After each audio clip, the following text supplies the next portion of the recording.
하나님 말씀은 열왕기하 16장 10절부터 16절까지 말씀을 함께 읽겠습니다. 16장 10절부터 같이 읽겠습니다. 아하스 왕이 아수르의 왕 디글랏 빌레셋을 만나러 다메섹에 갔다가 거기 있는 제단을 보고 아하스 왕이 그 제단의 모든 구조와 제도의 양식을 그려 제사장 우리야에게 보내었더니 아하스 왕이 다메섹에 돌아오기 전에 제사장 우리야가 아하스 왕이 다메섹에서 보낸 대로 모두 행하여 제사장 우리야가 제단을 만든지라. 왕이 다메섹에서 돌아와 제단을 보고 제단 앞에 나아가 그 위에 제사를 드리되 자기의 번제물과 소제물을 불사르고 또 전제물을 붓고 수원제 짐승의 피를 제단에 뿌리고 또 여호와 앞 곧 성전 앞에 있던 놋제단을 새 제단과 여호와의 성전 사이에 옮겨다가 그 제단 북쪽에 그것을 두니라. 아하스 왕이 제사장 우리야에게 명령하여 이르되 아침 번제물과 저녁 소제물과 왕의 번제물과 그 소제물과 모든 국민의 번제물과 그 소제물과 전제물을 다 이 큰 제단 위에 불사르고 또 번제물의 피와 다른 제물의 피를 다 그 위에 뿌리라. 오직 놋제단은 내가 주께 여쭐 일에만 쓰게 하라 하며 제사장 우리야가 아하스 왕의 모든 명령대로 행하였더라. 아멘. 유다의 혼합주의 신앙, 이런 제목으로 말씀을 드리겠습니다. 유다 왕 아하스가 이제 20세에 왕이 되는데, 그런데 이 이제 그 말미가 되어지니까 이 아수르 왕이 이제 북이스라엘을 점령을 하고 남유다도 이제 호시탐탐 노리고 있는데, 이 아수르 왕이 침입할 때 성전에 있는 보물을 갖다 준다든지 아주 저자세를 참 보여주는 그런 모습을 보여주는데, 그러다가 아마 이 호출을 받았는지 이 아수르 왕을 만나기 위해서 이 다메섹으로 이제 방문을 합니다. 아수르는 그때 세계 최강의 나라고 아주 막강한 그런 나라니까 또 여러 문명과 환경들이 좋아 보였겠지요. 거기 갔다가 10절에 보니까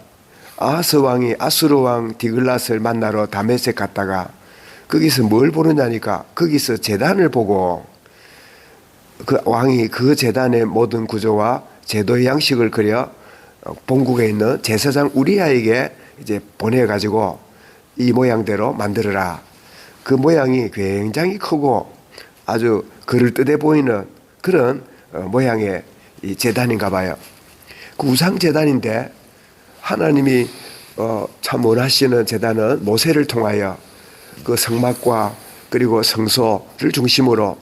이렇게 그 예배를 드려왔는데, 그 이방 땅 아수르 나라의 우상 제단을 보니까 굉장히 크고 화려해 보이니까 그거 가지고 뭘 하면 더 좋을 것 같구나, 이런 생각을 했는가 봐요. 그래서 그 양식을 이제 설계도를 그려가지고 제사장에게 보내게 되고, 제사장이 그 우리야는 제사장인데 그 왕이 하는 말을 듣고 그 11절에 보니까 아하스 왕이 다메섹에서 보낸 대로 모두 행하여 우리야 제사장 우리야가 제단을 만든지라. 그 참 이 제사장 우리야도 참 이 영적으로 혼탁한 사람인데, 왕이여 그 이방 땅에 있는 제단을 우리가 하나님 섬기는 민족이 그럴 수가 없습니다 하고 극구 왕을 만류하고 자기 생명을 걸고 반대해야 될 사람이 왕이 말한다고 그냥 제단을 만들어서 이렇게 크게 만들어 놓고 이 왕이 돌아오니까 제단을 만들어 놓고 멋지게 대놓으니까 그 위에다가 번제물을 드리고 짐승을 드리는 참 이런 모습을 보게 됩니다. 참 이런 모습들을 이렇게 보면서 참 하나님의 백성의 세속화, 참 이 혼합주의 신앙을 우리 여기서 보게 됩니다. 참 내가 하나님 주신 은혜와 영적인 이 비밀은 별로 못없지 않고 세상적이고 그저 크게 보이고 화려해 보이면 훨씬 더 참 좋을 것 같고 훨씬 더 내 것보다는 저것이 훨씬 더 좋을 것 같은 그저 세속의 물결에 휩쓸려 가고 이 혼합주의에 참 빠져있는 이런 모습을 참 이 아하스 시대에 진행되고 있구나 하는 것을 보게 되는데 하나님의 백성의 이 세속화를 참 보게 되는 그것도 왕이 주도하고 그리고 영적인 일을 맡아 있는 제사장이 또 호응하고 왕이 하는 그 일을 이렇게 만류하지도 않고 충고하지도 않고 그냥 충성스러운 개처럼 그저 이렇게 순종하는 그런 모습을 보면서 참 이 요즘 흔히 말하는 대로 정치와 종교에 이 결탁되는 참 그 정치가 온전히 나가도록 교회가 참 깨어있고 충고하고 더 잘 나갈 때는 기도해주고 이렇게 해야 될 참 관계가 결탁이 되어서 그 하나님의 말씀과 하나님의 이 뜻을 저버리면서까지 이 혼합주의에 빠지는 일에 왕과 제사장이 이렇게 결탁이 되고 진행되는 참 그 시대가 얼마나 혼란한 시대고 얼마나 혼합주의적인 가운데 있는지 이런 모습을 참 보게 되면서 왜 하나님의 백성이 이렇게 세상의 물결에 노출되어서 그 누구도 거부하거나 반대하지 않는 이런 참 일이 벌어졌는가 이렇게 볼 때에 우리는 하나님 섬기는 것보다 세상이 더 좋아 보이는 이런 참 기울어진 그런 중심이 있기 때문에 이런 결과를 낳았음을 알게 되고 그리고 하나님의 말씀보다는 그저 세상의 여론이나 세상의 어떤 흐름에 쫓아가는 그래서 아마 이 아수르 나라에 가서 그 제단을 양식을 가지고 왕이여 우리나라에도 이 제단을 만들어 가지고 그 신을 섬기겠습니다. 이렇게 말을 이제 하면서 아수르 왕에게 아부하는 아수르 왕에게 비위를 맞추는 막 그런 의미도 있었겠지요. 어쨌든 간에 하나님 섬김보다 세상을 쫓아가고 하나님 말씀보다는 세상의 원리를 쫓아가는 그래서 제사장이 존재하는 이유는 참 백성과 왕이 하나님을 잘 섬기도록 이끌어야 될 그런 참 위치가 의용 종교인 그저 그 권력과 또 혹은 어떤 이익을 쫓아가고 그저 자기의 그 입심양면을 위해서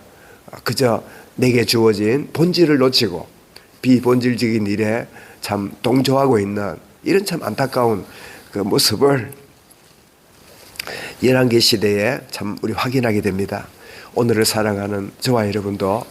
정말 이 신앙의 혼합주의, 적당주의, 타협주의 참 여러 가지 참 부분이 처음에는 그저 이러면 안 되는데 이래 될 것인가 이런 고민을 하면서 할 때가 있는가 하면 점점 반복되다 보면 뭐 그럴 수도 있지 뭐 라고 나가고 조금 더 가면 뭐 이렇게 하는 게 뭐 어때 점점 처음에는 갈등하고 고민이 있다가 나중에는 그렇게 해왔기 때문에 뭐 어쩔 수 없지 뭐 그리고 그렇게 잘 하면 하나님도 이해하겠지 뭐 그래서 점점 이 세속의 물결과 혼합주의가 우리를 이렇게 감싸게 되는데 꼭 실험실에 있는 그 개구리가 뜨거운 물에 집어넣으니까 뜨겁다고 나오고 찬물에 넣으니까 찹다고 뛰어나오던 이 개구리가 자기가 살던 온도와 물 똑같이 맞추고 냄비에 넣어놓으니까 끔뻑끔뻑하고 눈을 깜빡거리고 있다가 점점 온도가 높아지는 것도 모르고 있다가 나중에는 김이 나고 물이 끓는데도 그냥 나오지 못하고 삼켜 죽는 그 참 이 타성에 젖어 있는 변화를 참 느끼지 못하는 이런 참 가운데 있는 그 예들을 우리가 기억한 것처럼 정말 이 유다의 혼합주의 하나님 백성들이 세상에 살지만 세상에 물들지 않아야 되는 깨어있는 그래서 한 시대의 양심으로 한 시대의 하나님의 의를 쫓아가는 그래서 정말 소돔 고모라가 멸망할 때 의인 깨어있는 10명이 있다면 내가 그 지역을 멸망하지 아니하리라 그랬던 우리 말씀을 기억하는데 주님 참 신앙의 혼합주의와 이런 이 세속화의 물결에 오늘도 우리가 세상 살아가지만 세상에 속하지 않는 나는 주께 속한 자고 참 주의 백성이다. 이런 정체성을 가지고 오늘 나아가고 내게 혹시나 세속의 물결이 혼합주의와 결탁되어 있지 않는지 나를 점검하고 주여 나를 온전히 하나님의 거룩한 참 백성으로 한 걸음 한 걸음 인도받게 하시고 결단하고 새롭게 주님을 의지하고 나가는 복된 오늘이 되고 순간순간 되도록 주여 인도하여 주옵소서. 이 말씀을 마음에 담고 우리 개인적으로 기도하겠습니다.